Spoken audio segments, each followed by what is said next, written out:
Physical chemistry की बात करते हैं जी। हमारे पास बहुत ही इंपॉर्टेंट ब्रांच है केमिस्ट्री की और इसके बारे में हम जानने की कोशिश करते हैं। जैसे कि वर्ड है फिजिक।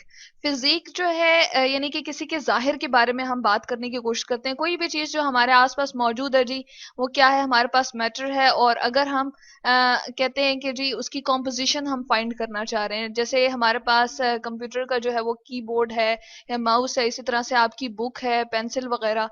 तो इसकी कॉम्पोजिशन को अगर हम फाइंड करें, ये सब चीजें क्या है जी, पहले तो हम देख लेते हैं ये मैटर है क्योंकि जगह भी घेर रही है और इनका वजन भी है। तो हम इसके स्ट्रक्चर को देखते हैं। कॉम्पोजिशन में क्या आ जाता है जी कि एक तो वो किस किस चीज से मिलके बनी हुई है चीजें, और इसी तरह से उनकी स्ट्रक्चर क्या है या उनकी शक्ल कैसी है, इसको हम कहते हैं जी कॉम्पोजिशन।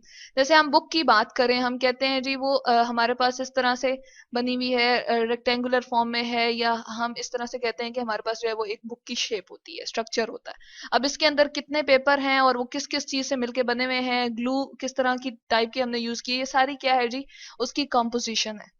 अब अगर केमिकल्स की हम बात करें तो हम अपनी फिजा को देखते हैं जी। इसके अंदर क्या है, हमारे पास हाइड्रोजन एटम मौजूद है और किस फॉर्म में मौजूद है जी, ये हम जानने की कोशिश करते हैं। H2 गैस की फॉर्म में मौजूद है, यानी कि हम कहते हैं हाइड्रोजन गैस हमारे पास मौजूद है। इसी तरह से ऑक्सीजन गैस भी मौजूद है।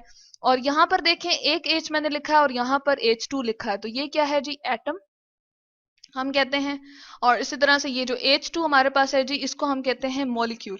तो एटम से मॉलिक्यूल में किस तरह से चेंज हुआ, इस चीज को हम स्टडी करते हैं जी फिजिकल केमिस्ट्री के अंदर। यानी कि अगर हम हाइड्रोजन को कहें, इसका एटॉमिक नंबर क्या है जी, 1 है, ठीक है। अब ये क्या करेगा, इसके पास यानी कि प्रोटॉन जो कि न्यूक्लियस में अवेलेबल है, उसके ऊपर पॉजिटिव चार्ज होता है जी, ये हमारे पास 1 ही है। और इसका जो इलेक्ट्रॉन है, जो कि इसके आउटर मोस्ट शेल में, ये इस शेल में रिवॉल्व कर रहा है, जिसके ऊपर नेगेटिव चार्ज है। इलेक्ट्रॉन के लिए मैं छोटा सा ई लिख रही हूँ जी, वो हम ई से एक जाहिर करते हैं, और वो क्या है, वो भी 1 है। अब ये अकेला हाइड्रोजन तो एग्जिस्ट कर नहीं सकता क्योंकि ये स्टेबल नहीं होता। इसको स्टेबल होने के लिए एक और इलेक्ट्रॉन की आउटर मोस्ट में जरूरत है, क्योंकि स्टेबल जो हमारे पास है वो नोबल गैसेस है हमारे पास, और इन्वायरमेंट में वो किसी के साथ जो है वो रिएक्ट नहीं करती। तो इसको अपने करीबी नोबल गैस की कॉन्फ़िगरेशन चाहिए, यानी कि इसके आउटर मोस्ट में 2 इलेक्ट्रॉन का होना जरूरी है। अब ये दोनों हाइड्रोजन एटम जो है वो करीब आते हैं, क्योंकि प्रोटॉन पे पॉजिटिव चार्ज है और इस इलेक्ट्रॉन पे नेगेटिव। ये इसके इलेक्ट्रॉन को खींचता है और ये वाला प्रोटॉन इसके इलेक्ट्रॉन को खींचता है जिसके ऊपर पॉजिटिव चार्ज है। तो दोनों के दरमियान क्या होता है जी, बॉन्ड बन जाता है। और दोनों किसमें, ये हमारे पास एटम जो है वो इलेक्ट्रॉन ये वाला अपने पास शेयर कर रहा होता है एटम, और इसके पास भी शेयर कर रहा होता है। इसी तरह से ये वाला जो है इसके ऑर्बिट में मूव कर रहा है और इसके ऑर्बिट में भी मूव करता है। तो दोनों के दरमियान शेयरिंग हो जाती है, इस तरह से इन दोनों के दरमियान बॉन्ड बन जाता है और ये मॉलिक्यूल में कन्वर्ट हो जाते हैं। इसके बाद अगर हम बात करें इनकी प्रॉपर्टीज की, यानी कि इनके अंदर क्या क्या खसूसियात हैं, यानी कि अगर हम बात करें, जैसे H2 की हमने बात की, या हम वाटर की बात करें, तो हम इनकी प्रॉपर्टीज यानी कि किस तरह की जाहिरी इनकी प्रॉपर्टीज हैं, फिजिकल इनकी क्या प्रॉपर्टीज हैं। हम कहते हैं जी हमारे पास इनका कलर क्या है, यानी कि हम कलर के बारे में जान लेते हैं, ठीक है। इसके बारे में जानने की कोशिश करते हैं। अगर हम देखें तो H2 का यानी कि हाइड्रोजन गैस का कोई कलर नहीं होता, हमारे इन्वायरमेंट में मौजूद है जी। इसी तरह से हम कहें कि बुक का जो है, अगर लेट सपोज यहाँ पर हमारे पास ब्लू कलर है, ये ग्रीन कलर की बुक है, तो हम कहते हैं इसका ये कलर है। इस तरह से ही हमारे पास वाटर का क्या कलर है वो हम बता देते हैं, कलरलेस है। तो ये इनकी प्रॉपर्टीज हैं। इसके अलावा अगर हम बात करें टेस्ट की, तो हम कहते हैं कि इनका टेस्ट कैसा है। जैसे हम वाटर को टेस्ट करके देखें तो टेस्टलेस है। अगर नेक्स्ट बात करें तो हार्ड है हमारे पास कोई चीज, या कि सॉफ्ट है। तो इस इनके बारे इन चीजों की बात जब हम करते हैं तो ये क्या होती हैं जी, हमारे पास, या हम कहें कि ये हमारे पास सॉफ्ट है या हार्ड है, यहाँ पर हम लिख देते हैं। इसके लिए ये सारी हमारे पास क्या है जी, फिजिकल प्रॉपर्टीज हैं। सॉफ्ट होना या फिर हार्ड होना, ये हमारे पास फिजिकल प्रॉपर्टीज है। तो ये हमने फिजिकल केमिस्ट्री के अंदर देखा। इसके अलावा हम फिजिकल केमिस्ट्री के अंदर लॉज को स्टडी करते हैं।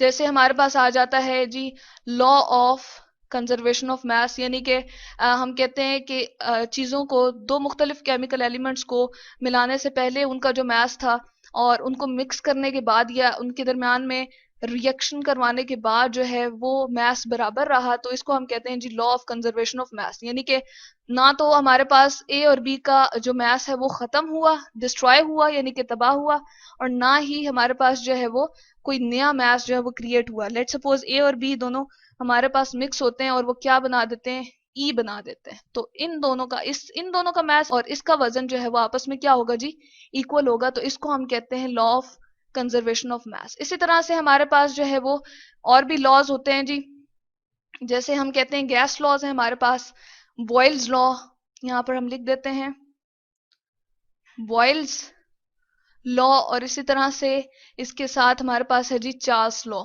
ये दोनों लॉज जो है हमारे पास गैसेस से रिलेटेड हैं, और इन दोनों में हमने जो है वो क्या स्टडी किया है जी, गैसेस को स्टडी किया है।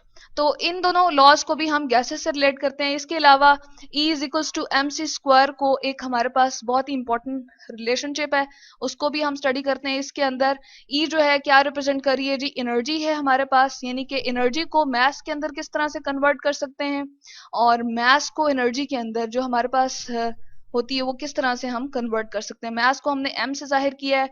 अब यहाँ पर आप सोच रहे होंगे कि सी क्या है जी, सी हमारे पास रिप्रेजेंट करिए स्पीड ऑफ लाइट, यानी कि किस स्पीड से, किस हमारे पास रफ्तार से लाइट जो है वो मूव करती है। इसको अगर हम यहाँ पर जो है लिख दें सी से, तो ये क्या है, स्पीड ऑफ लाइट है जी। तो यहाँ पर ये हमें मिल गया एनर्जी और मास का रिलेशनशिप, इसको कहते हैं जी E is equal to M C square.